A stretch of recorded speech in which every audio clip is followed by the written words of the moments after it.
লাউ শাক এভাবে রান্না করলে ভাতের স্বাদ কয়েক গুণ বেড়ে যায়। আজকে আপনাদের সাথে শেয়ার করব আমি কিভাবে লাউ শাক ভাজি করি। প্রথমে একটা কড়াইতে তেল গরম করেছি, তারপরে সেখানে দিয়েছি পেঁয়াজ, কাঁচামরিচ আর রসুন। আমি যে কোনো শাকের মধ্যে রসুনটা খাওয়া পছন্দ করি। আপনারা যদি রসুন পছন্দ না করেন সেক্ষেত্রে রসুনটা স্কিপ করতে পারবেন। পেঁয়াজ কাঁচামরিচ গুলো ভাজা হয়ে গেলে আমি এখানে দিয়ে দিব লাউ ডাঁটাগুলো। আজকের লাউ শাকটা খুবই ফ্রেশ ছিল এবং অনেক তাজা ছিল, আর লাউয়ের ডাঁটাগুলো খুবই নরম ছিল। এই জন্য আমি সবগুলো ডাঁটা নিয়েছি, আর ডাঁটাগুলোতে অনেক বেশি পুষ্টিগুণ থাকে, এই জন্য আমি ডাঁটাগুলো ফেলে দিই না।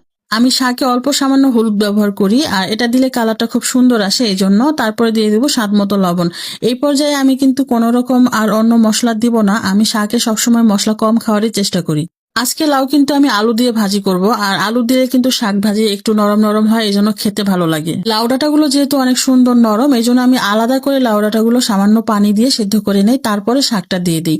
আর এভাবে রান্না করলে কিন্তু লাউ ডাঁটাগুলো খুব সুন্দর নরম হয়ে যায়, আর শাকটাও কিন্তু খুব সুন্দর হয়ে যায়। এত সুন্দর লাউ ডাঁটাগুলো আমার ফেলে দিতে ইচ্ছে করেনি, আর লাউ ডাঁটাগুলো খুবই বেশি নরম ছিল, এই জন্য আমি এগুলো নিয়ে নিয়েছি। ডাঁটাগুলো কিছুক্ষণ কষিয়ে নেওয়ার পরে দেখুন কত সুন্দর এটা কিন্তু নরম হয়ে গেছে অলরেডি। আর এখানে আমি কিছুক্ষণ পরে শাকগুলো দিয়ে দিব। শাকগুলো দিয়ে দিয়ে বাকি রান্নাটা শেষ করব। ছোটবেলা থেকে আমার লাউ শাক খুবই পছন্দ, আর এই শাকটা যেভাবেই রান্না করি না কেন আমার কাছে খুবই ভালো লাগে। দেখতেই পাচ্ছেন লাউ ডাঁটাগুলো কত সুন্দর হয়ে গেছে অলরেডি, কিন্তু দেখে বোঝা যাচ্ছে লাউ ডাঁটাগুলো সুন্দর সিদ্ধ হয়েছে। আর এই পর্যায়ে আমি কিন্তু বাকি ধুয়ে রাখা শাকগুলো দিয়ে দিব। লাউ শাকটা দেওয়ার পরে কিন্তু আমি আর কোনো পানি দিব না। আমি কিন্তু প্রথমেই অল্প সামান্য পানি দিয়ে লাউ ডাঁটাগুলো আর আলুগুলো কষিয়ে নিয়েছি। এভাবে রান্না করলে কিন্তু ডাঁটাটাও খুব সুন্দর সিদ্ধ হয়ে যায়, আলুটাও সিদ্ধ হয়, শাকটাও থাকে, আর এতে কিন্তু কালারটা নষ্ট হয় না। আমি রান্নার সময় সবসময় চেষ্টা করি কালার যেন ঠিক থাকে। তরকারির কালার যদি ঠিক থাকে তাহলে দেখতেও ভালো লাগে আর খেতেও কিন্তু ভালো লাগে। শাকগুলো দিয়ে দেওয়ার পরে আমি ঢাকনা দিয়ে 2 থেকে 3 মিনিট রান্না করব। তারপরে ঢাকনাটা সরিয়ে একদম ভাজা ভাজা করে তারপর নামিয়ে ফেলবো। আমার কিন্তু ভাজিটা হয়ে গেছে, দেখুন কত সুন্দর, কালারও ঠিক আছে এবং দেখতেও কিন্তু মনে হচ্ছে খুব লোভনীয়, খেতেও কিন্তু দারুণ হয়েছে। আমার মতো কে কে রান্না করেন অবশ্যই কমেন্ট করে জানাবেন, আর আমার রান্নাটা যদি ভালো লাগে শেয়ার করে রাখবেন, আর একবার এভাবে করে খেয়ে দেখবেন কতটা মজা। রান্নাটা কিন্তু প্রায় শেষের দিকে। দেখুন আলুগুলো যেমন খুব সুন্দর আছে, ভেঙে যায়নি, ডাঁটাগুলোও কিন্তু ভেঙে যায়নি, দেখতেও সুন্দর লাগছে। গরম গরম ভাতের সাথে এটা হলে আর কি লাগে বলুন।